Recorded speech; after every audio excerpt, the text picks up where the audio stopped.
Welcome to a new video. Today, we will dive deep into the life of one of the most famous and controversial gangsters in American history, Al Capone.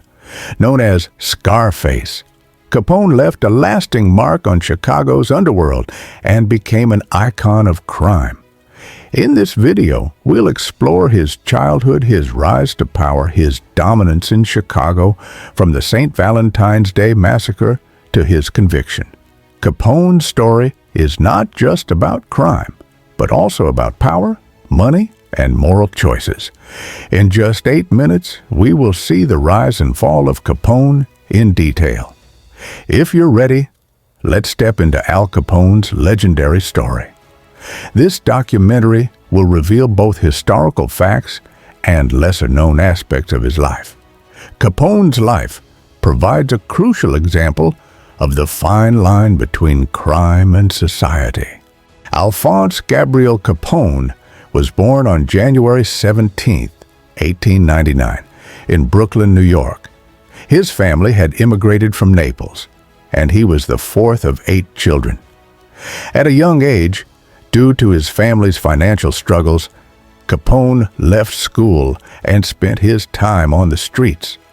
He became involved with small gangs like the Junior 40 Thieves, Bowery Boys, and Brooklyn Rippers. Later, he joined the notorious 5 Points gang in Manhattan, where he learned the intricacies of the criminal underworld. The violence, crime, and hierarchy he witnessed shaped his character. His street experiences prepared him to eventually build a vast criminal empire in Chicago. Capone rose quickly in gangs due to his intelligence, charisma, and ruthlessness. During this time, he also had his first serious encounters with law enforcement, learning the dangers of the criminal world.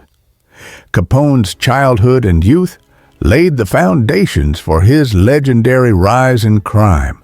The connections he made during these years would give him significant advantages when he moved to Chicago. In 1919, Capone moved to Chicago, where he quickly rose in the criminal world. Johnny Torrio, the leader of organized crime in Chicago, took Capone under his wing. After taking over Torrio's operations, Capone expanded control over bootlegging, gambling, and bribery. The South Side and downtown Chicago became the center of his criminal empire. Capone's intelligence and ruthlessness intimidated rivals and ensured their obedience. During this period, he capitalized on prohibition to generate massive income. His wealth grew rapidly, making him one of the most powerful crime bosses in the city. Torrio's strategic guidance and Capone's aggressive tactics strengthened the empire. At the same time, Capone appeared as a sympathetic figure to some members of the public. Some even saw him as a Robin Hood-like character. This complex image further enhanced Capone's reputation in the criminal world. On February 14, 1929, in Chicago's North Side, 7 men associated with rival gangster George Bugs Moran were killed by men dressed in police uniforms. This event became known as the St. Valentine's Day Massacre and marked the peak of gang wars in Chicago. Capone's men lured Moran's men into a trap and killed them ruthlessly. The massacre showed how ruthless Capone could be against his rivals. After the event, the criminal world in Chicago became even more chaotic, and Capone's power was solidified. He instilled both fear and respect among the public. Some began to see him as the symbol of crime. The massacre also accelerated Capone becoming a prime target for the FBI and local police. Capone's strategic mind and harsh methods gave him great advantage in the criminal world. During this period, his wealth and influence reached their peak. However, this power would later mark the beginning of his downfall. Capone became the target of federal authorities not for violent crimes, but for tax evasion. It was discovered that he had failed to report his income from 1925 to 1929. In 1931, he was indicted on 22 counts of tax evasion. On October 17, 1931, he was convicted on 5 counts and sentenced to 11 years in prison. Additionally, he was fined $50,000 and held liable for $215,000 in back taxes, along with court costs. Capone's lavish lifestyle and extravagant habits provided strong evidence supporting the government's charges. His conviction marked the beginning of his decline in the criminal world and made him even more famous in the public eye. While in prison, Capone's health rapidly deteriorated and his mental capacity was affected. This period was as dramatic as his rise, marking his fall from power. Despite all his criminal strength, Capone was powerless against the law.